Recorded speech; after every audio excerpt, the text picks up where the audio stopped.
11 января, суббота. Давайте с вами смотреть карту дня на сегодня. Итак, карта дня у нас четверка мечей. В деловых вопросах сегодня рекомендуется взять паузу и оценить текущие проекты. Не спешите с принятием решений, лучше обдумайте свои шаги. Финансы. Избегайте крупных трат и финансовых рисков.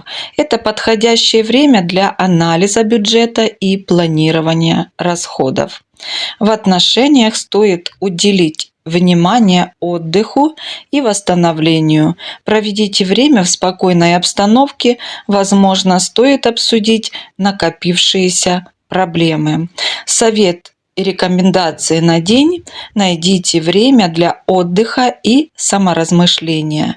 Это поможет вам восстановить силы и лучше понять свои желания и цели.